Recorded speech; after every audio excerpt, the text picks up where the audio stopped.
Salut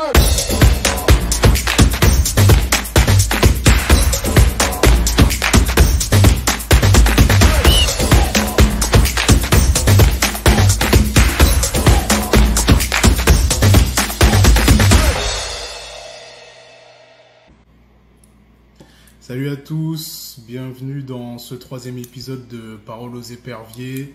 Je m'appelle Flo.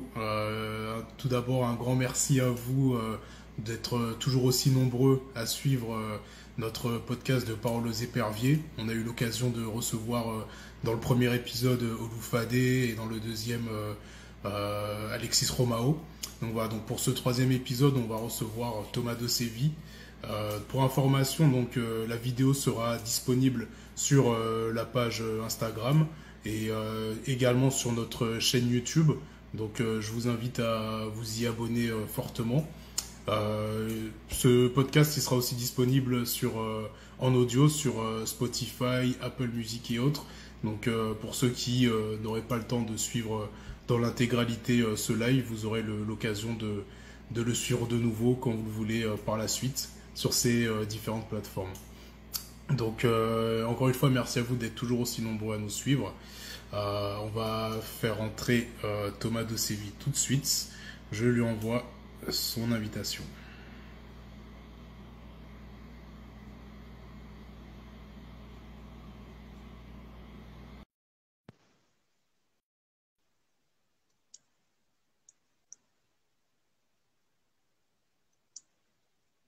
Alors n'hésitez pas à poser vos questions.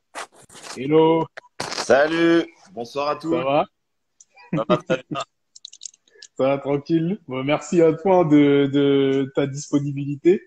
On a enfin pu se caler un moment pour échanger, ça fait plaisir. Bah ouais, écoute, ça fait toujours plaisir d'être là pour les amis du Togo, toujours. Voilà, pouvoir échanger, discuter un petit peu, c'est bien. Exact, super, super. Bon, bah, écoute, comme le veut la tradition, je vais démarrer avec une courte rétrospective sur ta carrière avant qu'on entre dans le vif du sujet. Donc, bon, t'es né le 6 mars 79 en France, d'une mère française. Ton père, c'est Pierre-Antoine de Séville, lui-même footballeur togolais qui est passé par plusieurs clubs en France, dont le PSG. Et bon, pour nombreux qui le savent, donc t'es le grand frère de Mathieu, qui Ouais. a rejoint les Éperviers depuis 2014 et qui en a été plusieurs fois même capitaine de la sélection. Ouais. Mais voilà, mais pour en revenir à toi, donc ton parcours footballistique, ça démarre en France, en junior, puis en pro, avec Châteauroux en 99. Ouais. Et c'est en 2002 que tu es sélectionné pour la première fois pour jouer avec les Éperviers. 2001, parce que j'ai fait la CAN au Mali. T'as fait un CAN au Mali, oui, Ouais. exact. Et c'est ce que j'allais dire, ouais, effectivement, parce que tu as disputé la CAN 2002 avec le Togo, et où on finira d'ailleurs troisième du groupe. Et Faut que tu après, pour... Flo. Hein. Faut que tu revoies les infos, Flo. Bon, non, c'est vrai, effectivement, c'est vrai que tu as participé aux éliminatoires. Bon, c'est un détail que je me suis rajouté par la suite, mais on en discutera. Mais Ouais. voilà, mais c'est vrai que ton parcours en club, ça suit son évolution puisque tu passeras également par le Stade de Reims et le Valenciennes FC. Et bah, niveau international, tu atteint un nouveau niveau puisque ça participera de nouveau à une CAN en 2006 et également à la Coupe du Monde en Allemagne. Tu auras connu beaucoup d'aventures avec les Éperviers, puisque tu joueras avec le Togo jusqu'en 2012. Et tout ça, on en parlera dans notre discussion. Tu auras également connu pas mal de clubs, puisque jusqu'en 2016, puisqu'il y a également t'es passé par le FC Nantes, même Swindon Town en Angleterre, Exact, de exact. nouveau Valenciennes et puis Dunkerque Exact. au finish. C'est ça. Ok, ok. Bon, à part le petit passage éliminatoire, pour le reste, ça Non, va? je te charrie, ne t'inquiète pas. Non, pas de souci. Voilà. Mais d'ailleurs, ouais, un fait notable à noter, c'est que tu as été champion de Ligue 2 en 2006 avec Valenciennes. Ouais, C'est exact. ça. J'ai monté cette année-là avec une très très forte équipe. Et puis après, bon, on a joué en Ligue 1, on a fait une saison en Ligue 1. Et ensuite, j'ai eu la chance de faire la Coupe du Monde. Et puis après, je suis parti à Nantes. Ok, super. Voilà. Est-ce que, alors, question un peu plus perso, est-ce que tu es marié, tu as des enfants? Alors, je suis pas marié, j'ai une petite fille de 14 ans maintenant qui est déjà grande. Et, Ouais, et voilà, tout va bien dans ma vie. Je suis en couple, tout se passe bien. super, pas de Et souci. voilà. Pas, pas de souci. Bon, bah, écoute, on va rentrer dans le vif du sujet. La première question que je vais te poser, bon, c'est la première question que je pose à tout le monde. C'est, on a parlé un peu là de ta famille sportive et qui sont impliqués dans le foot. Toi, Ouais. quand est-ce que tu as su que tu voulais être footballeur? Moi, j'ai su dès le départ. Mon père ne m'a jamais incité à jouer au foot, même il l'a fait. Mais j'ai toujours eu cette envie de jouer et c'était quelque chose qui était en moi et je me débrouillais toujours tout seul pour aller aux entraînements. J'allais en vélo aux entraînements. Il y avait 7 kilomètres pour y aller, mais pas grave. L'entraînement, il était tard le soir, mais j'y allais. J'avais cette envie d'être autonome et de m'entraîner. Et voilà, c'est pour ça sans doute que j'ai eu des bonnes cuisses parce que pour aller aux entraînements, il fallait que j'y aille en vélo. J'avais pas la chance d'avoir une mobilette ou quelque chose pour m'emmener. Je voulais vraiment voilà, être autonome et c'est comme ça que j'ai été aux entraînements et que j'ai eu envie d'être pro. Yes, ok. Et Châteauroux, du coup, ça a été ton premier club? Alors, Châteauroux, donc j'ai été formé à Tours, mais mon club professionnel où j'ai signé professionnel, c'est à Châteauroux. Ok, Et pour la petite histoire, en fait, au moment où j'ai signé pro, le coach n'était pas trop d'accord avec ça et j'ai dû être prêté la première année au FC Valence en France pour pouvoir jouer en national. Et j'ai joué en national et j'ai marqué quelques buts et je suis revenu à Châteauroux et là j'ai pu jouer. ok, ok, C'est super. pour vraiment dire Et faut persévérer parce que des fois c'est pas facile, quoi. exact, tout à fait. Et d'ailleurs, du coup, tu avais quel âge quand tu as commencé en pro? Alors j'étais au centre de formation à 18 ans, 17 ans et demi. Voilà. Et j'ai signé Ok, 21. ok, d'accord. Voilà. Et du coup, comment s'est déroulée ta sélection au sein des éperviers? Ça a été vraiment fluide. À ce moment-là, j'étais, pour être clair, j'étais de la même génération que les Thierry Henry, Djibril Cissé ou autres. Et j'avais la chance d'avoir la double nationalité. Et j'ai pas hésité une seule seconde à postuler pour être en équipe nationale. Et le sélectionneur du moment, je ne sais plus qui c'était, mais était vraiment intéressé par le fait que j'étais d'une professionnelle à Châteauroux et que j'avais envie aussi de jouer en équipe nationale.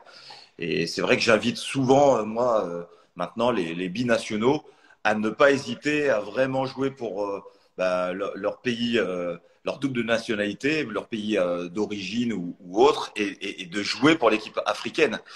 À titre d'exemple, je pense à un joueur comme Ben Arfa Hmm, qui a voulu jouer pour l'équipe de France, alors qu'il pourrait très bien jouer, il aurait pu jouer pour son pays de voilà d'origine, et il aurait c'est pu ça, beaucoup plus de matchs, beaucoup plus de choses, vivre des choses incroyables avec son équipe au lieu de jouer 2 ou 3 matchs avec l'équipe de France. c'est ça. Non, ouais, tout à fait. Du coup, et même pour info, à l'époque, le coach du Togo, c'était Souraji Chanilé. Ah oui, voilà, Tchanilé. C'est lui? Yes. Ouais, ouais. Effectivement, surtout qu'en plus, un des faits dont tu m'avais parlé, c'est que tu as été du coup le premier joueur métis à jouer en équipe nationale togolaise. Ouais, ouais, ouais, c'est vrai.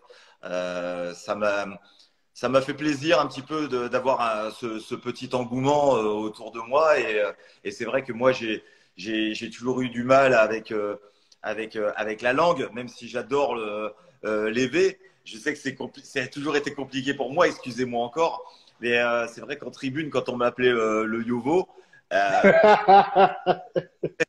au Yovo, Yovovi. C'est vrai que ça me touchait. Après, on m'a expliqué, mon papa m'expliquait, il m'a dit voilà, bah, on t'appelle le blanc. J'ai dit ah d'accord, il y a pas de souci, le blanc il va prouver qu'il mérite sa place Et voilà, c'était la petite anecdote. Ça m'a toujours fait plaisir. Et quand on m'appelle comme ça, quand on me voit, là, ça me fait plaisir. Ça me rappelle. Je suis un peu nostalgique. Yes. Mais d'ailleurs, ça a été quoi ton premier match avec le Togo? Contre Euh, qui? oui, premier match contre le Burkina Faso. Ok. C'était match à domicile ou extérieur? Domicile à Kégué, où je me suis senti super bien alors que je venais de voyager, Ouais. plutôt, fatigué du voyage, mais j'avais faim de jeu, de ballon, j'avais envie de prouver tellement de choses que ça s'est super bien passé, quoi. J'avais fait un super match, j'étais content de mon premier match. Ok. C'était quoi le. Est-ce que avant de démarrer, enfin, t'avais eu une certaine pression? Est-ce que t'étais Non, parce que ultra quand motivé? on est insouciant, on a envie de découvrir. J'étais plutôt serein, ouais. Ok. Super.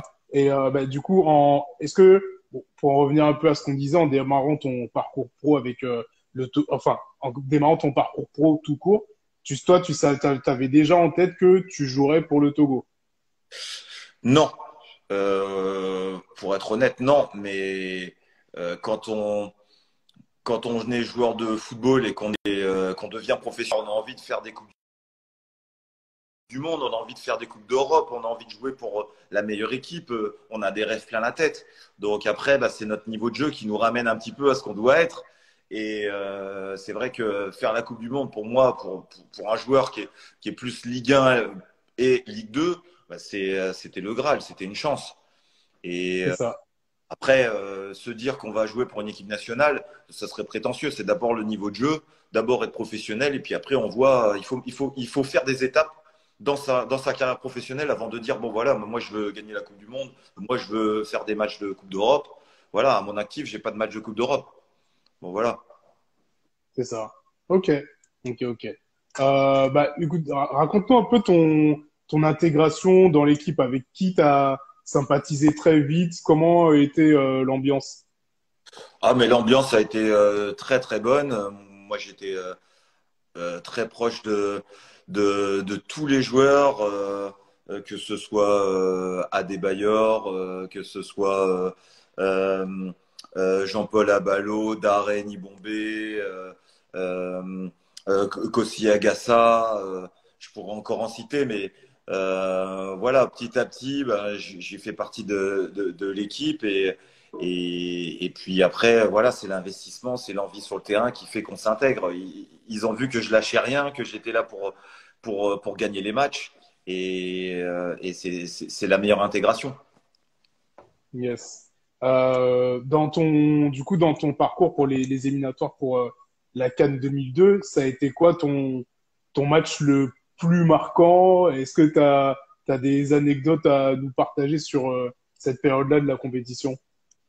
Oh, on a fait plein de matchs. C'est vrai que à ce moment-là, les voyages étaient vraiment compliqués. Quand on partait sur des matchs, quand on allait, que ce soit en Mauritanie ou quand on devait se déplacer très très loin, bon, ben, on savait qu'on faisait des voyages de 2 3 jours et on n'avait pas la chance d'avoir le Fokker toujours à disposition parce que le président utilisait lui aussi l'avion. Donc, quand on faisait des voyages, les voyages ils duraient 2 3 jours et je peux vous dire que c'était assez difficile. Ouais, bah oui, parce que du coup, enfin, comment tu faisais pour être frais sur le terrain, du coup? Ben, il fallait se débrouiller, quoi. On dormait des fois sur nos sacs, ou on n'avait pas eu la chance d'avoir pris un hôtel pour les transits. Donc du coup, on dormait dans l'aéroport. Par moments, c'était compliqué. Ouais, ouais, effectivement. Mais bon, malgré tout, vous réussissez à vous qualifier pour la CAN. Et d'ailleurs, ben, on tombe dans le groupe le plus relevé de la compétition, puisqu'il y a le Cameroun qui est le tenant du titre. Tu as la RDC et la Côte d'Ivoire. Dans quel état d'esprit, encore une fois, tu abordes puisque on est d'accord que pour le coup, c'est ta première compétition continentale. Mm. Comment est-ce qu'on aborde ça? Dans quel état d'esprit on est? Ben, on était plutôt serein. On avait une équipe très rugueuse, vraiment dur sur l'homme, une défense vraiment très très forte, un gardien de but à la fleur de l'âge. Donc on se sentait bien, on avait des attaquants très puissants, très rapides, pour ne citer encore qu'il y a Oloufadé, Kodjou, Koubadia Kader. On avait vraiment beaucoup de puissance offensive et on savait qu'on pouvait marquer à tout moment. Et ça nous a assuré vraiment à domicile, on savait si on jouait à notre niveau, on gagnait les matchs. Ça, c'était quelque chose de clair. À l'extérieur, on devait avoir évidemment cette part de chance et aussi être très rigoureux sur les consignes que les entraîneurs nous donnaient. Ouais. D'ailleurs, du coup, on a plutôt même bien commencé cette compétition puisqu'on parvient à tenir en échec la Côte d'Ivoire et la RDC grâce à 2 matchs nuls.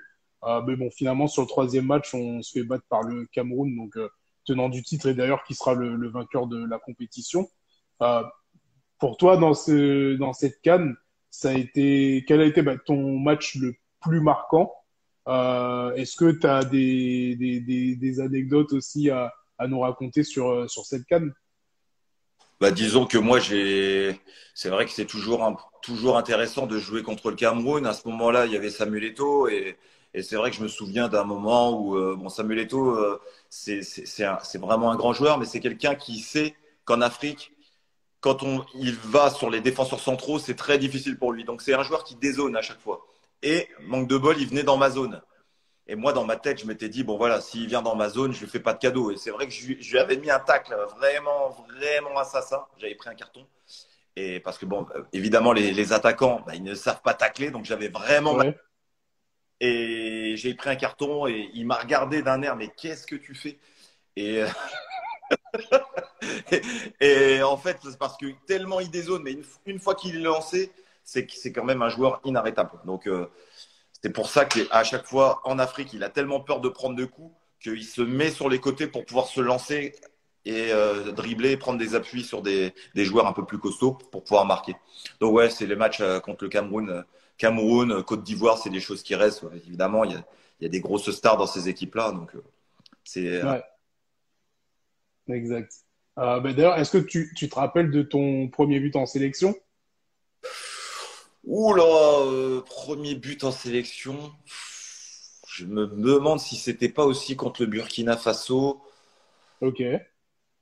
Est-ce que c'était un match officiel ou match amical? C'est vrai que Je crois que c'était un match amical, ouais. match amical, peut-être, ouais. Ouais. Je pense que c'est à Kégué. Mais c'est vrai que je me souviens plus exactement de quand c'était. Ouais. Ouais. Ok. Là, à ce moment-là, enfin, donc toi, effectivement, tu joues attaquant. Tu joues avec qui en attaque à cette époque? Oloufadé, Kader Koubadia, Kader? évidemment Cheyi. Il y avait encore Junior Senaya aussi qui jouait de temps en temps sur le côté droit. Ouais, on avait une bonne petite rotation de joueurs plutôt pas mal. Hein. Donc ça, Ah ouais. Ok, exact. Et d'ailleurs, à ce moment-là, en parallèle, comment elle évolue ta carrière en club à partir de là? eh bien, bien, elle a été exponentielle, tout simplement. Le fait d'avoir joué en équipe nationale, ça m'a donné et du coffre et surtout une confiance et surtout une force parce que le championnat et le jeu africain, il y a beaucoup d'engagement, beaucoup de coups et il faut savoir bien protéger son ballon et c'est ce que je ne savais pas faire au début et en revenant de l'équipe nationale, j'ai su mieux protéger mon ballon, j'ai été plus fort sur mes appuis et ça m'a donné beaucoup de confiance. Ok, super.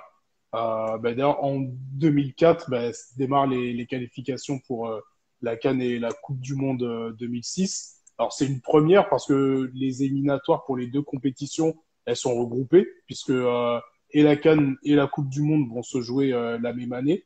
Euh, Toi, du coup, c'est ta première phase éliminatoire pour une Coupe du Monde. Est-ce que, à ce moment-là, est-ce que toi, tu as en tête qu'on va se qualifier? Évidemment, on commence les éliminatoires pour se qualifier. Après, c'est vrai qu'on l'a jamais fait, donc on peut pas dire que dès le départ, on s'est dit on va se qualifier. mais on fait tout. Et le but, c'est de gagner les matchs les uns après les autres pour le faire. Exact. Ok. Et si tu devais un peu nous raconter comment tu as vécu ces éliminatoires, c'est sur quel match, alors quand je dis quel match, c'est au pluriel, sur quel match tu reviendrais? Ouais, je reviendrai encore sur le match du Cameroun où on est délocalisé suite à une interdiction parce qu'il y a eu un envahissement de terrain contre le Mali. Et on Ok. est délocalisé au Ghana pour jouer le match Togo-Cameroun et on va les battre à Accra, quoi. Donc ça a été magnifique. Ça a été un match incroyable où on gagne et je me souviendrai toujours de ce match-là parce que Adé ne voulait pas sortir et il a fait l'échauffement dans le vestiaire. Ah ouais. Sur des danses de Kofi Olomide, il a été échauffé par Kofi. Et je me posais la question, je me dis quand même, est-ce qu'il va être chaud? Et il a fait un match incroyable. Incroyable. Donc, vive Kofi et vive l'échauffement du vestiaire. Yes. Mais d'ailleurs, enfin, c'est sur cette période des éliminatoires, c'est quoi comme anecdote que tu auras envie de raconter au grand public et qu'on ne connaît pas forcément? Parce que pour le coup, c'est vrai que bon, pour le grand public, ça a été une épopée incroyable, mais comme nous l'avait un peu raconté en parallèle Oulou dans le premier épisode, il y a eu pas mal d'anecdotes que bah, nous, qu'au grand public, qu'on savait pas, quoi. Notamment le fameux épisode de l'avion quand vous deviez aller au Congo, etc., et vous étiez resté pas mal d'heures dedans. Toi, à ton niveau, c'est quelle anecdote qui t'a vraiment le plus marqué? Euh, pour la qualification au mondial, c'est ça? Ouais, mondial Cannes 2006. Ouais, ouais, moi, ce qui m'a marqué, c'est ça, c'est le fait que on soit délocalisé au Ghana, qu'on fasse le match et, et vraiment cette victoire, ça a été l'apogée parce que on bat le Cameroun, on les empêche de participer au mondial et on est premier. Et ça, c'est vraiment été bien. Après, c'est ce que je vous dis. Moi, je me souviens de Cheikh qui était en train de danser dans le vestiaire avant le match et qui était vraiment chaud, trempé de sueur, prêt pour jouer. Et il s'est échauffé à l'intérieur parce qu'il voulait pas sortir. Et, et voilà, je retiens vraiment ça. Moi. Ok.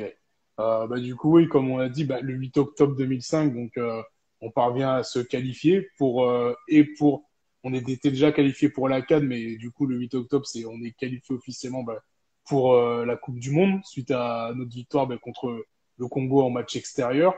Euh, pour toi, du coup, qui vit cette aventure-là, qu'est-ce qu'on ressent à ce moment-là? Qu'est-ce que tu as ressenti au coup de sifflet final? Ben, pour être franc, moi je savais déjà qu'on serait qualifié après avoir battu le Cameroun en fait. Ok. Ah Donc ouais, la confiance est vraiment venue la, la- tôt la- dans ton esprit, quoi. la confiance était là parce qu'en battant le Cameroun, on savait qu'on les écartait et avec ce qu'on avait prouvé avant, on savait juste qu'en jouant sur notre valeur, on arriverait à se qualifier. Donc le match le plus important pour nous sur le groupe, c'était le match du Cameroun et on avait réussi à le faire. Ok, ok, ça marche. Et t'en as pensé quoi je pense qu'on l'a tous en mémoire, mais le retour à Lomé?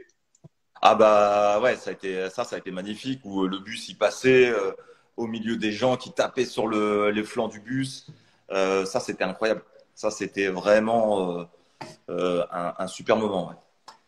Ça, ouais, c'est vraiment, ben, c'est limite même un air un peu de victoire de Coupe du Monde, quoi. Presque, presque. À notre niveau, une qualification, voilà, quand on se rend compte que c'est difficile,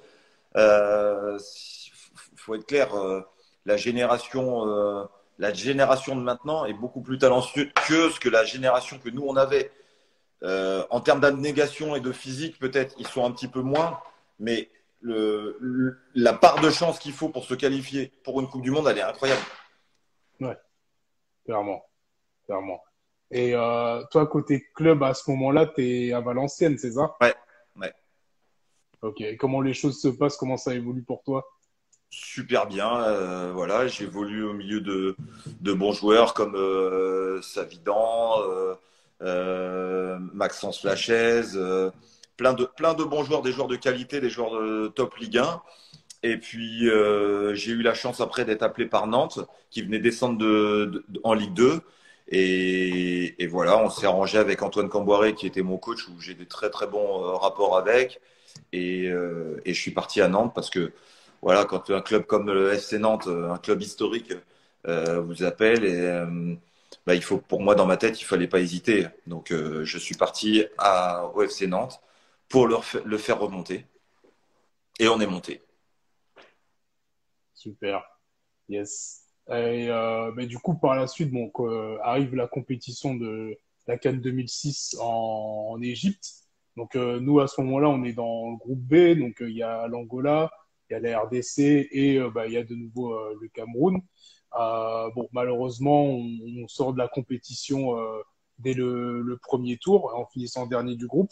Alors, c'est vrai que cette compétition, elle a été assez surprenante, on va dire. Alors, quand je dis surprenante, c'est pour nous le grand public parce que par rapport à ce qu'on avait montré pendant les éliminatoires, etc., où on a fini ben, non seulement premier de notre groupe et on avait été élu aussi meilleure équipe africaine des éliminatoires. Il y avait une grosse attente au niveau du public à ce que, au niveau de la CAN, qu'on fasse un très bon parcours, mais finalement, ça n'a pas été au rendez-vous. Qu'est-ce qui, selon toi, avait changé par rapport à avant? Ouais, il y a toujours des choses qui changent. L'entraîneur, peut-être, il a changé des choses. Il y a des nouveaux joueurs qui rentrent. Peut-être que l'amalgame ne prend pas. Et voilà, il faut que la mayonnaise, elle prenne et que tout se passe bien. Et c'est difficile de retrouver et de garder un haut niveau tout le temps, en fait. C'est ça le problème. Et il faut bien se dire aussi que les autres équipes, les autres nations, elles avancent. Il faut plus croire que les petites nations, elles avancent plus. Maintenant, il y a une grosse évolution footballistique au niveau des petites nations. C'est ça. Mais c'est vrai que dans cette compétition, enfin, on semblait un peu absent. Est-ce que tu confirmes? Bah, je confirme, c'est une évidence. Quand tu es sorti au premier tour, bon, bah, tu peux pas dire que voilà, tu as fait une belle compétition. Une équipe nationale, elle doit essayer de passer le premier tour pour se qualifier et faire le deuxième tour. Quand tu es éliminé, que tu gagnes pas un match, bon, bah, il y a pas photo, il y a rien à dire. Ouais, il y a eu beaucoup de rumeurs aussi, que comme quoi il y aurait eu des problèmes personnels en interne, que ce soit au niveau joueur, au niveau coach, etc. Est-ce que c'est vrai qu'il y a eu un certain changement d'ambiance? Bah, il y a toujours, vous savez, quand il y a des résultats qui sont un petit peu en difficulté, évidemment, il y a des problèmes internes, que ce soit problème de prime, que ce soit Ouais, d'ambiance entre les joueurs. Il y en a qui s'aiment, il y en a qui s'aiment pas. Bon, bah voilà, ça a toujours été et ça existera toujours. ouais, ouais, je vois. Mais toi, du coup, ça a été quoi un peu ton bilan de cette CAN? Ouais, c'est quelque chose, voilà, que c'est une canne qu'il faudra oublier parce que les résultats n'étaient pas là, il y avait pas les bons résultats sur le moment et il faut savoir passer à autre chose. Et c'est ce qu'on a fait, mais c'est vrai que c'est plutôt une canne décevante quand on fait les efforts pour se qualifier pour une canne. C'est vrai il faut faire un peu plus. Ouais, ok, ok. Alors, c'est vrai que bah, par la suite, bon, la même année, comme je disais, bon, on a la Coupe du Monde 2006 qui approche. Seulement, voilà, bon, déjà, entre-temps, nous, on change de coach puisqu'on avait Stephen Keshi, mais du coup, c'est plus Stephen Keshi, c'est Otto Pfister qui reprend la tête des éperviers. Mais avant même la compétition, bon, évidemment, il y a les problèmes qui se posent au niveau des primes. Encore une fois, il y a aussi ces histoires un peu de grève et à un moment donné une sorte de démission du coach également qui n'était pas content bah, du fait qu'il n'y avait pas de réponse concrète apportée par les autorités à ce niveau-là. Euh, Toi justement qui s'apprête à aborder ta première Coupe du Monde, avec ce type d'ambiance-là, on est dans quel état d'esprit en tant que joueur quand on vit tout ça? Bah, moi, j'étais plutôt tendu parce que pour moi, la Coupe du Monde, c'est l'apogée. Donc c'est vrai que les histoires de primes, tout ça, ça me mettait du stress. J'avais beaucoup de stress. J'étais pas habitué à tout ça. Et moi, ce que je voulais, c'était que ça soit simple, que les joueurs on se concentre sur le football et que on arrête de se concentrer sur l'extra sportif parce que je pensais que ça nous faisait perdre de l'énergie. Et voilà, bon, euh, le fait de, de batailler pour les primes au niveau de l'équipe, on avait raison. Ça, c'est clair, on avait raison. Mais c'est vrai que moi, j'avais beaucoup de stress. Donc, moi, j'ai suivi le lead de plusieurs joueurs qui avaient raison et ils ont bien fait de revendiquer pour les droits des joueurs. Mais c'est clair que ça crée beaucoup de stress pour une préparation d'un tel événement, quoi. Ah ouais, effectivement. Euh, et d'ailleurs, bon, on démarre la compétition en jouant contre la Corée du Sud. Alors, ce qui est assez surprenant, c'est que malgré toute cette ambiance et cette tension, comme tu en as parlé, bah, on fait quand même un début qui est quand même bon, puisque déjà, d'un, on ouvre le score contre la Corée sur un but de Kader. Et finalement, bon, on se fait remonter au score, mais finalement, c'est juste parce qu'on s'est retrouvé à 10, puisque Jean-Paul Abel prend un carton rouge. Donc finalement, force est de constater que malgré c'est vrai, toute cette ambiance un peu stressante, on a réussi quand même dans un premier temps à montrer quelque chose. Ah, mais totalement. De toute façon, on était préparés et physiquement avec Otto Pfister qui nous a très bien préparés. Son adjoint aussi était vraiment quelqu'un de qualité. Moi, j'ai vraiment apprécié ces moments avec ce coach qui avait la rigueur allemande et on s'est préparé pour ce match. Je pense qu'on aurait pu faire mieux sur cette compétition, mais on a quand même fait honneur au peuple togolais sur la compétition. Et le premier match, ben, on a la chance de marquer. C'est vrai que Kader est rentré dans l'histoire en étant le premier joueur togolais à marquer en équipe nationale en Coupe du Monde. Coupe du Monde, ouais, c'est ça. Mais d'ailleurs, toi, de ton côté, donc tu joues le match contre la Suisse. Ouais, On est d'accord que c'était un match un peu volé, ce match-là. ouais, disons que bah, déjà le stade était entièrement voué à la Suisse. C'était compliqué pour nous. Il faut bien imaginer le Westfalen Stadion, le stade de Dortmund, totalement rouge, donc aux couleurs de la Suisse. Et ça nous a un petit peu influencé, je pense, sur ce match. Et oui, il y a eu des faits de jeu qui sont un petit peu litigieux.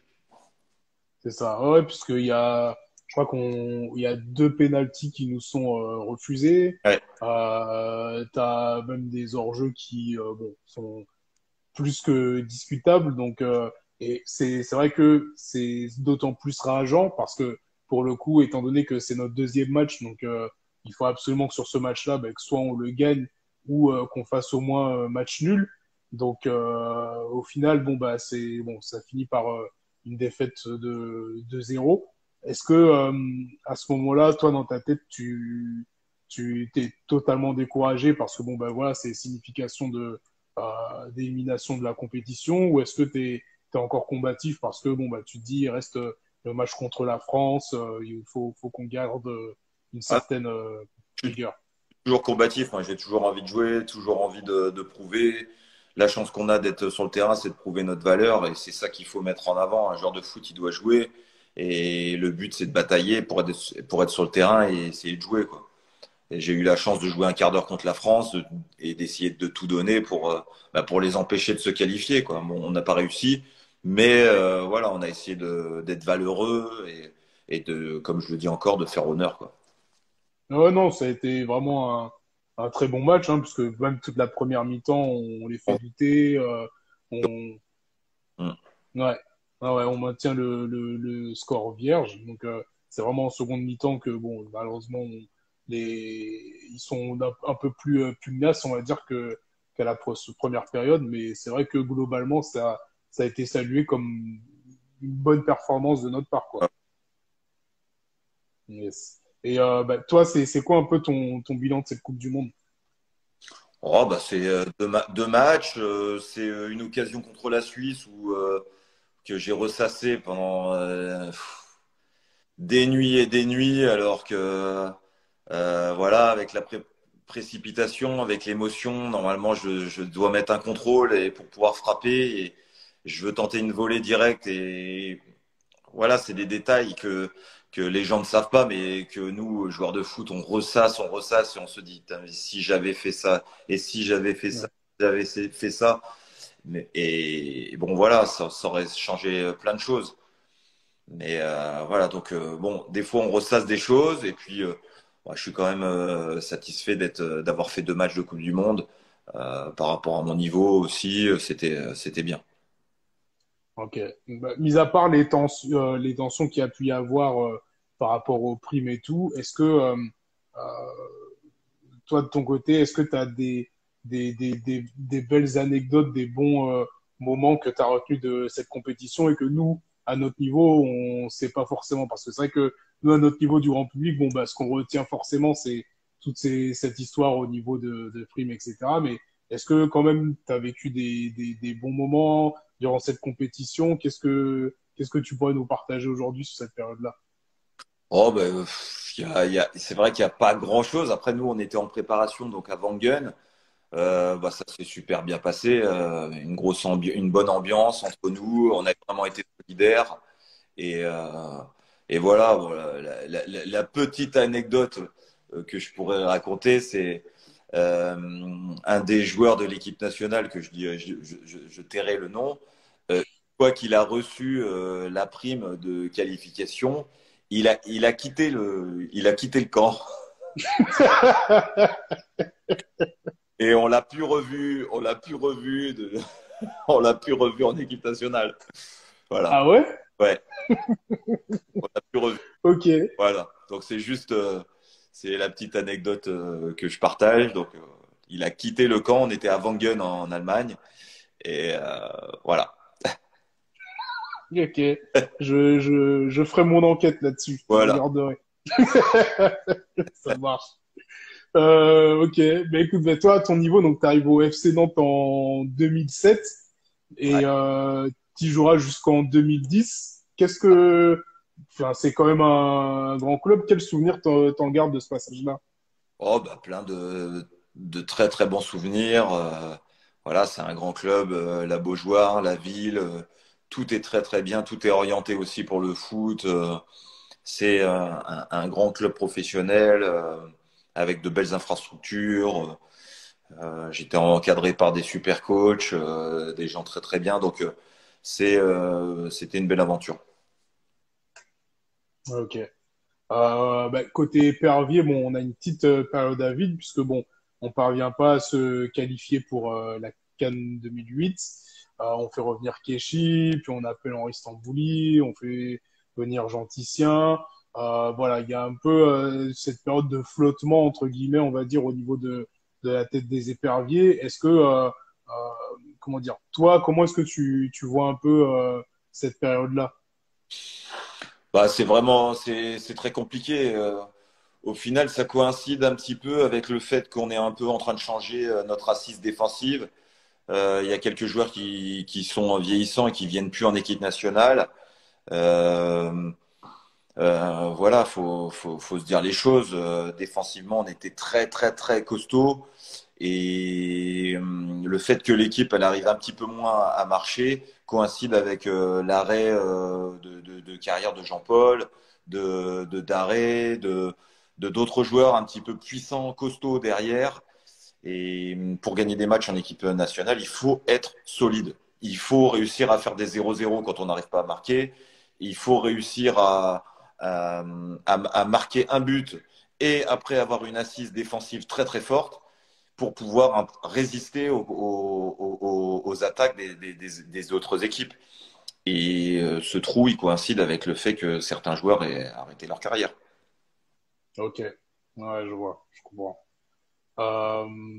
Et pour le coup, après, donc, c'est vrai qu'on arrive en 2008, donc on prépare les éliminatoires pour la CAN 2010. On est dans le groupe, bah, il y a trois équipes, il y a la Zambie et le Swaziland.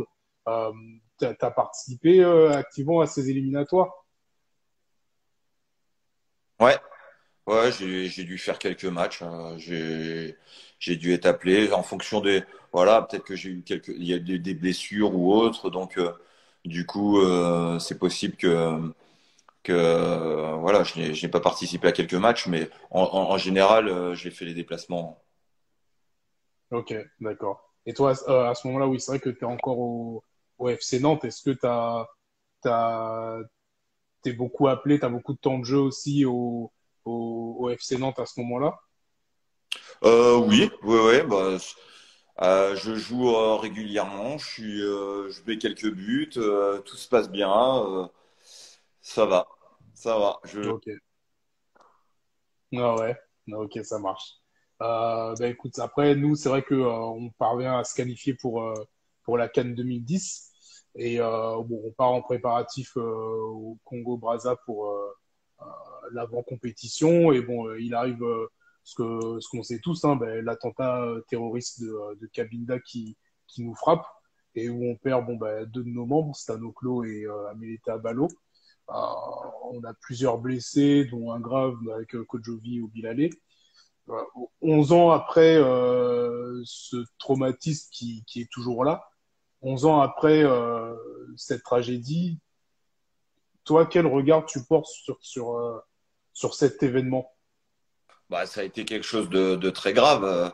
Voilà, moi j'ai été un des premiers à communiquer par rapport à l'événement parce que bah, les autorités congolaises essayaient de minimiser ce qui se passait là-bas. Donc moi je suis intervenu, j'ai appelé tout de suite et la presse et les membres de la famille pour un peu leur expliquer ce qui se passait. Et, et voilà, donc ça a été un événement très très très très dur où on a eu cette chance, enfin pour ma part, de ne pas être blessé. Pour info, moi j'étais assis juste derrière au Bilalé, donc Ah ouais. et voilà, lui il n'a pas eu cette chance. Il a cru que c'était des pétards, donc il s'est levé du siège. Et moi qui n'ai jamais vécu ce type de choses, je me suis mis sous mon siège. Donc Tu as j'ai tout de suite compris ce qui se passait? compris ce qui se passait. Je ne sais pas si c'est parce que je regarde souvent des films à la télé avec des armes à feu, je ne sais pas. En tout cas, j'ai compris ce qui se passait. J'étais déjà sous mon siège dès les premières balles sur la carlingue du bus. Ouais. C'est vrai qu'en plus, bah, on va dire que comble de l'horreur, en fait, c'est dans un premier temps, tout semble être contre nous, puisque même au niveau des autorités du foot africain, on se fait sanctionner parce que on décide de quitter la compétition. Est-ce que d'ailleurs le fait de quitter cette compétition, c'est une décision qui est prise à votre niveau ou au niveau des autorités nationales? Euh, les autorités nationales nous ont demandé ce qu'on pensait et nous, on était plutôt sous le choc. Donc, on voulait quand même enterrer nos morts. Voilà, c'était compliqué de jouer des matchs, sachant qu'on avait été attaqué 2 ou 3 jours avant, quoi. Donc, après avoir fait les enterrements, on était enclin à vouloir jouer, mais la CAF a refusé que notre réintégration. Donc, on a accepté et voilà. C'est vrai que c'était quelque chose de difficile. Ouais, ouais, ouais. Est-ce que toi, à ce moment-là, comment dire, il y en a plus d'un qui ont songé à arrêter leur carrière internationale. Est-ce que toi, ça a été ton cas?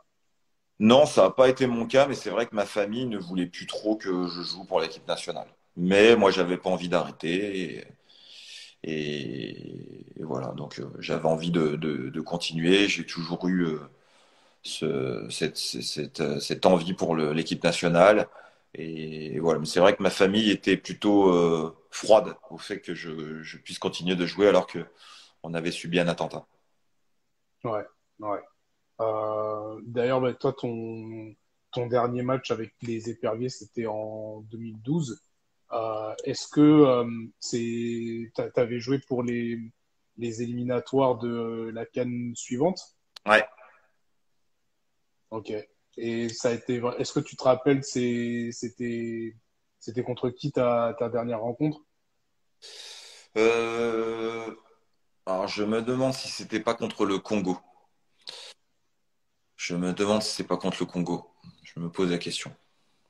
Voilà. Ok. Est-ce que toi, à ton niveau, enfin, tu savais que tu jouais ton dernier match? Non, on le sait jamais. À un moment donné, bon, il y a l'âge venant, mais tant qu'on est compétitif, voilà, l'équipe nationale, on peut jouer assez longtemps. Ce qu'il faut juste, c'est voilà, avoir un rendement, être compétitif, continuer d'être performant. Et voilà, moi j'ai arrêté ma carrière à 36 ans, carrière pro, et j'ai arrêté en équipe nationale à 32 ans, donc j'ai joué encore 4 ans derrière. C'est ça. Bah, c'est un peu la question que je voulais te poser et que je pense pas mal de gens jusqu'à aujourd'hui se demandent. Est-ce que le fait d'arrêter, c'est quelque chose qui était volontaire de ta part ou est-ce que s'il y a eu un changement stratégique au niveau de l'équipe nationale qui fait que tu n'avais pas été appelé? Ou bien c'était vraiment toi de ton côté, tu avais pris cette décision d'arrêter pour un peu laisser la place à une nouvelle génération? Non, pas, franchement, je vais être totalement transparent. Je devais faire la CAN en Afrique du Sud et j'avais été retiré injustement de cette liste alors que j'étais vraiment prêt et physiquement et mentalement pour faire une CAN en Afrique du Sud. Et c'est vrai que cette décision-là m'a un petit peu affecté. C'est vrai que je m'étais dit, bah pour quelqu'un qui avait fait pratiquement 10 ans de sélection, euh, être un ancien qui est encore valeureux, qui a encore des jambes, qui est plutôt en forme, qui est retiré de l'équipe nationale en 2000 en Afrique du Sud, c'était 2013. et j'ai été vraiment un petit peu déçu de ça. Et ça m'a donné un point de réflexion où après, bah, du coup, j'ai arrêté. Ok. Tu as eu des retours sur qu'est-ce qui faisait que on t'a retiré de cette liste? Est-ce qu'on t'a expliqué le Bah, c'était le pourquoi? président de la fédération, en clair, qui avait envie de me retirer parce que tout simplement, il n'avait pas honoré une prime qu'il devait donner à l'équipe nationale après une victoire qu'on a fait à Oman. Et du coup, sachant que j'étais un des anciens, moi j'étais porte-parole de l'équipe et on m'a retiré de l'équipe. Voilà, à ce moment-là. Ok, d'accord. Bah, Voilà. c'est vrai qu'effectivement, ouais, Et à c'est ce un moment-là, peu difficile à vivre, quoi. le coach, c'était Didier Six. Il y a six, ouais, ouais. Et lui, enfin, Ah ben lui, il il m'adorait. t'en, Il m'adorait. Il voulait ouais, absolument que je reste dans l'équipe parce que je faisais une bonne transition entre les jeunes et les joueurs un peu plus expérimentés et un peu plus vieux. ouais. Et il t'a vraiment dit que, enfin, que c'était pas du tout de son propre chef et que c'est vraiment des pressions qu'il a eues, quoi. Exact. Ok, Voilà. bon, ouais. C'est vrai que c'est un peu compliqué à vivre, ça. Enfin, toi, enfin, j'ai bien compris ouais, que c'est quelque chose que tu as plutôt mal vécu, mais est-ce que, je sais pas, quel regard t'as porté un peu sur tout ça? Est-ce que tu t'es dit, bon, de toute façon, voilà, s'il y a une nouvelle génération qui arrive, je me retire de tout ça? Ou toi, c'était vraiment en tête que, bon, tu t'es dit que, bon, bah, potentiellement, l'heure a sonné et que tu préfères en rester là? Oh non, j'étais prêt. Moi, j'étais prêt. J'avais fait les matchs amicaux, les matchs de préparation pour ça. Et au moment où Alice est tombée, voilà, je me souviendrai toujours où bah, Didier, il est venu dans ma chambre d'hôtel pour m'expliquer que c'était pas de son ressort. Et bon, moi, je l'avais invité à dire que la liste, elle n'était pas de lui, mais il subissait des pressions à ce moment-là diverses. Et bon, bah, c'est tout. Voilà, donc on voulait à ce moment-là que j'aille en Afrique du Sud en tant qu'accompagnateur. Et Ok. moi, j'ai refusé parce que je suis un joueur. Je suis pas là pour accompagner à ce moment-là. Moi, moi, j'ai pas encore basculé parce que j'ai passé mes diplômes d'entraîneur ou autre, et diplôme de personal trainer aussi également, parce que ce que je suis maintenant. Mais à ce moment-là, j'étais joueur à part entière et je voulais jouer.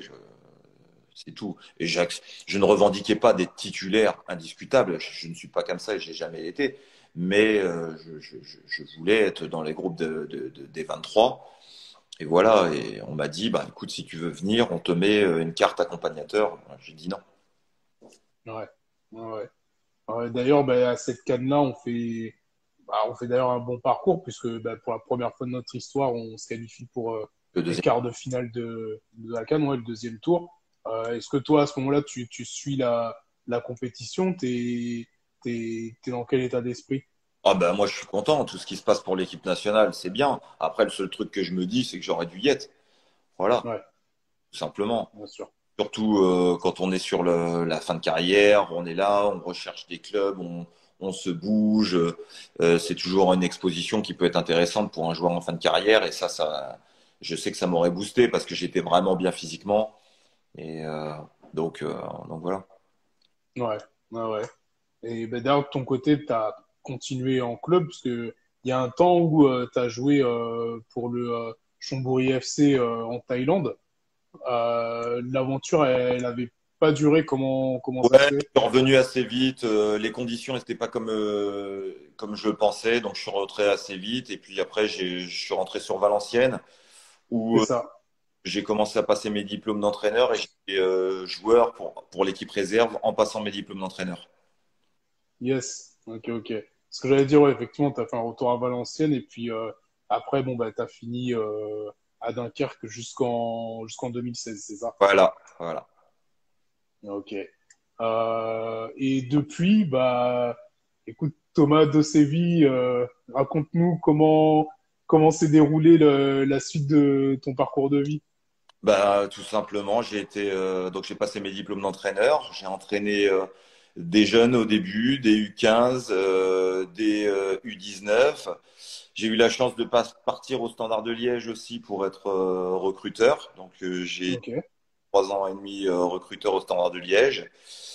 Ensuite, je suis rentré en France où j'ai travaillé avec Laurent Guyot en tant qu'entraîneur adjoint à Boulogne-sur-Mer, club de national où je m'occupais des attaquants. Et puis depuis peu, je suis personal trainer, donc j'ai fait une formation diplômante. Donc je suis coach personal trainer diplômé pour être. Je m'occupe de gens pour les refiter, pour les rendre en forme. Et je fais ça à domicile. Voilà. ok, d'accord. Et cette activité-là, tu l'exerces uniquement en France? Exact. Je suis basé dans le Nord, où je me déplace dans le Nord, et de Lille à Dunkerque.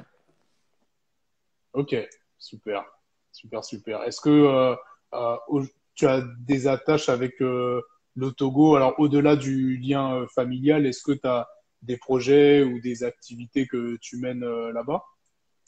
Non, j'ai pas de projet sur l'Afrique à l'heure actuelle, même si je garde toujours un œil sur l'équipe nationale, toujours, essayer de savoir un petit peu ce qui va et ce qui va pas. J'ai toujours essayé d'être proche de l'équipe nationale. Moi, j'ai une vision plutôt euh, propre de l'équipe nationale et ce que j'aimerais, c'est que le Togo retrouve de sa superbe. Et c'est vrai que l'équipe nationale du Togo est 125e au classement FIFA.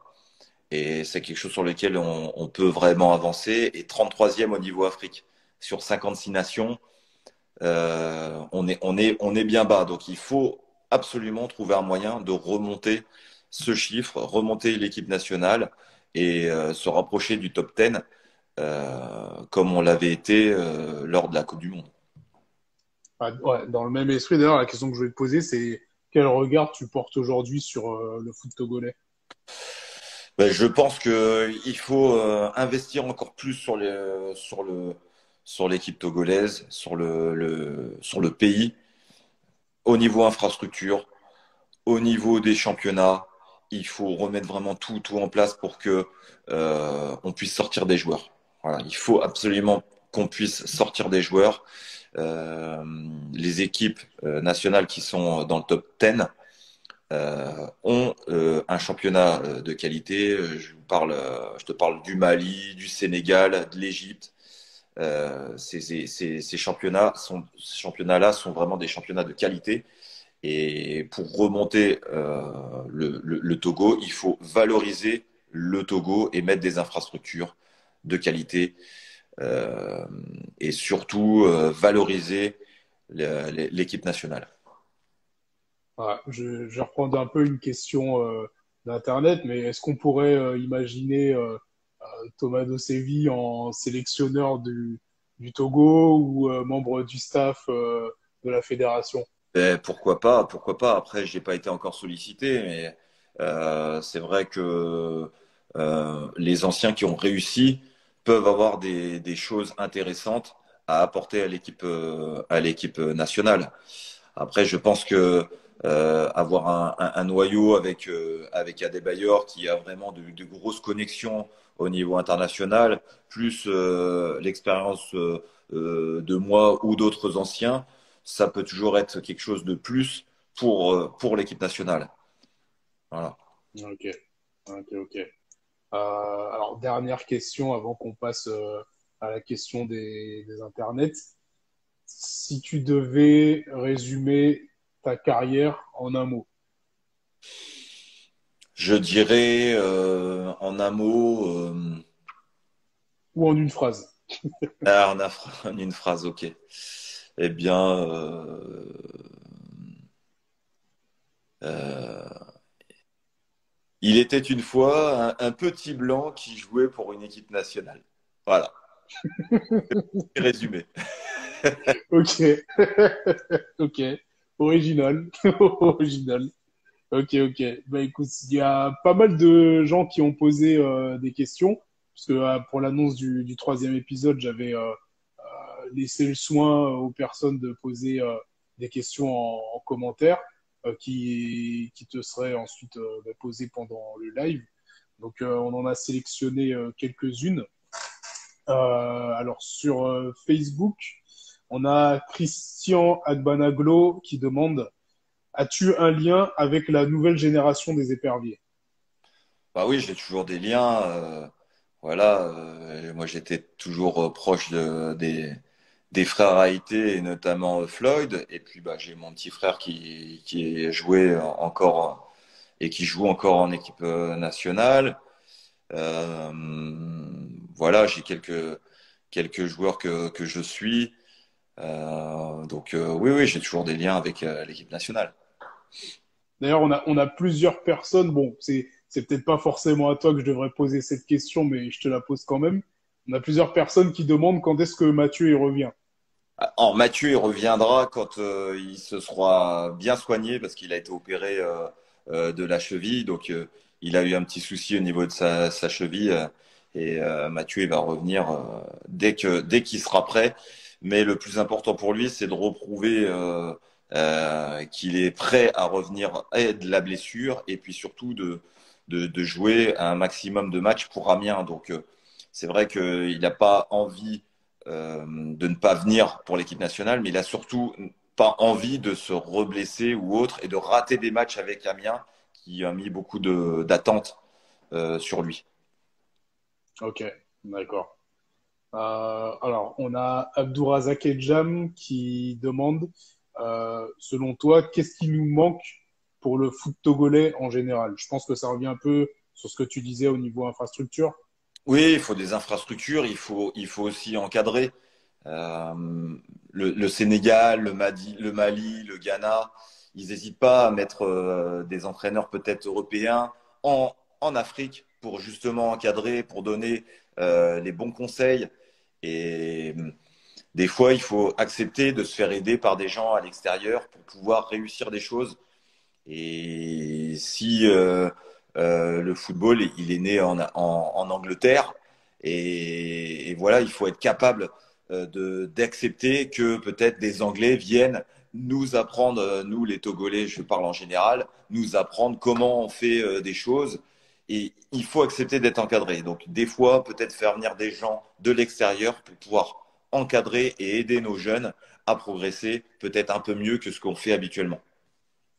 Bah, ouais, pour le coup, je vais un peu enchaîner sur ce que tu viens de dire par une question. C'est vrai il y a pas mal de personnes et ça c'est une tendance qui grossit, qui disent que oui, qu'il faut faire appel davantage à des nationaux, etc., ou des personnes africaines pour tout ce qui est encadrement et tout. Toi, c'est quoi ton regard là-dessus? Il faut en prendre et il faut en laisser. C'est-à-dire que il ne faut pas prendre que des Européens ou que des binationaux. Il faut essayer de valoriser un maximum ce que l'on a dans le pays. Mais à un moment donné, il faut bien se rendre compte. Si on veut être compétitif, peut-être qu'à l'extérieur, les entraînements ou les joueurs, ils sont de qualité supérieure. Et évidemment que les binationaux qui s'entraînent dans des conditions qui sont supérieures, notamment infrastructure, qualité de stade, qualité de championnat, fait que ces joueurs-là sont une valeur ajoutée. Le but à l'heure actuelle, c'est de valoriser nos joueurs qui sont en Afrique, qui soient mieux entraînés pour pouvoir devenir professionnels en Europe. C'est ça le but. Mais pour ça, il faut bien les encadrer et il faut investir sur l'encadrement pour que les joueurs qui sont déjà, les jeunes joueurs qui sont déjà au Togo puissent devenir des bons joueurs et puissent après avoir les visas pour pouvoir partir en France ou en Europe, en Belgique ou ailleurs. Ok, ok, ouais, je vois. Alors, on a Landry Rhodes qui demande, selon toi, quel rôle doit jouer la fédération et les anciens joueurs pour l'équipe? Ben moi, si je suis sollicité, j'essaierai d'aider la fédération un maximum. C'est tout. Faut savoir que les gens qui ont réussi, ben, ils n'ont pas réussi pour rien. C'est comme voilà, pour l'équipe de France, par exemple, si Didier Deschamps il est sélectionneur de l'équipe de France, c'est pas pour rien. Ce coach, il a réussi en tant que joueur, et il n'y a pas qu'une part de chance là-dessus. Il y a quand même quelque chose qui fait qu'il est en réussite. Voilà, il faut s'appuyer sur la réussite des anciens ou la réussite précédente pour pouvoir après apporter une expérience positive sur le futur.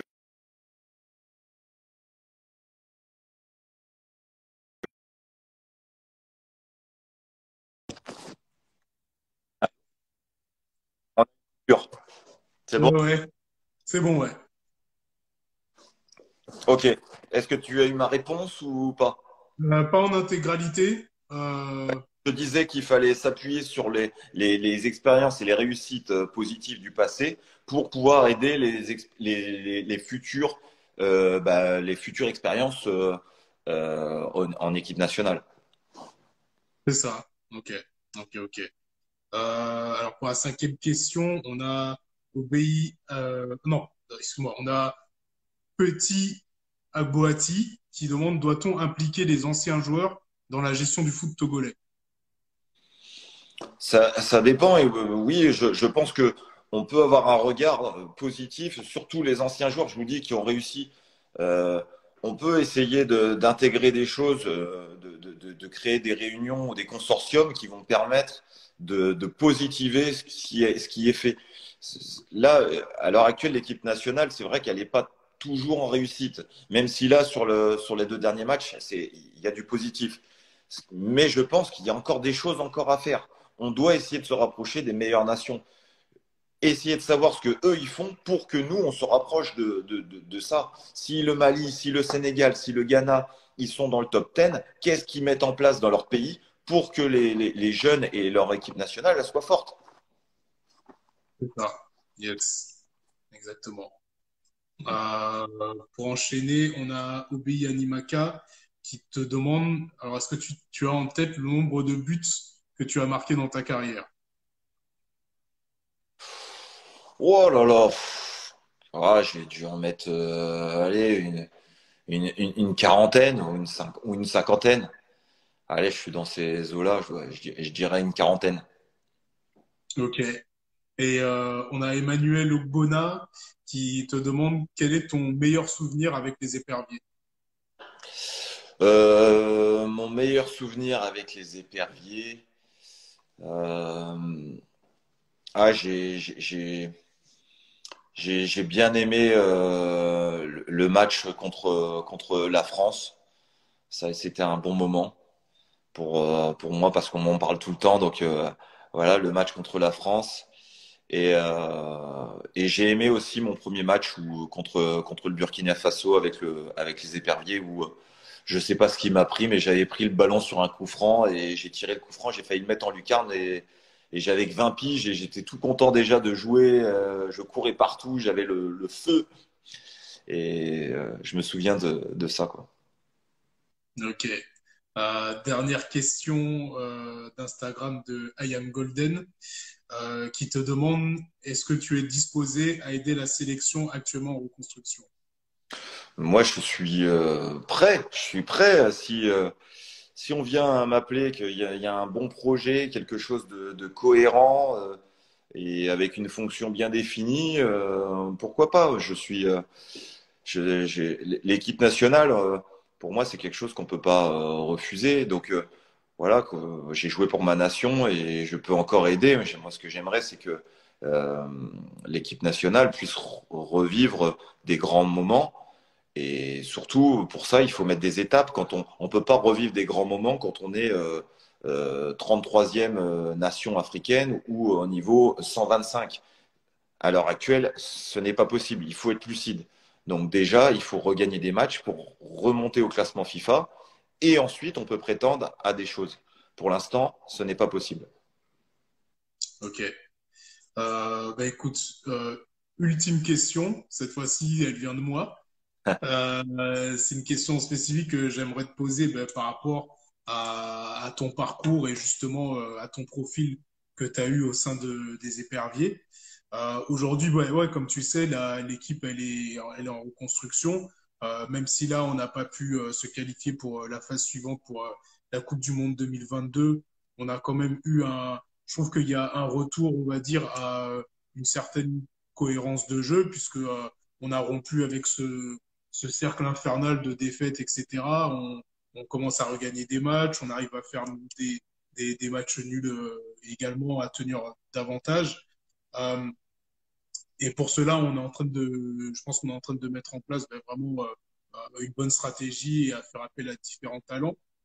Forcément, dans les talents qu'on approche, il y a des personnes qui sont des binationaux, des personnes qui sont des binationaux et qui jouent dans des clubs européens. Il peut y en avoir certains qui sont un peu en hésitation sur ce qu'ils veulent faire, sur leur volonté ou non d'intégrer l'équipe nationale. Toi, ce serait quoi le message que tu leur apporterais?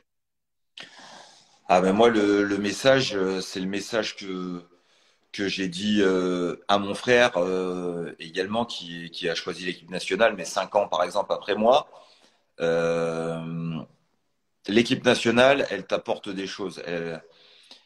Une expérience, une expérience de vie, des matchs incroyables et une découverte de l'Afrique qui est un continent magnifique.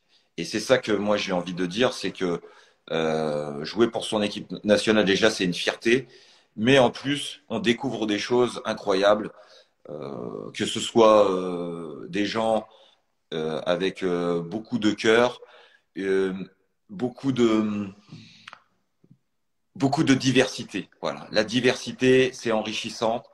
Et je vous parle pas en plus de la nourriture. On mange très très bien. C'est en Afrique, on mange comme jamais.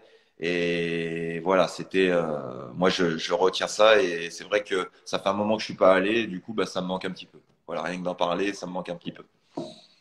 Ok, ok. Est-ce que tu as quelque chose que tu voudrais ajouter? Est-ce que tu aurais un mot pour des apprentis futurs joueurs éperviers qui sont motivés pour jouer en équipe nationale, qui font en sorte de s'impliquer dans leur club, etc. Est-ce que tu aurais un conseil?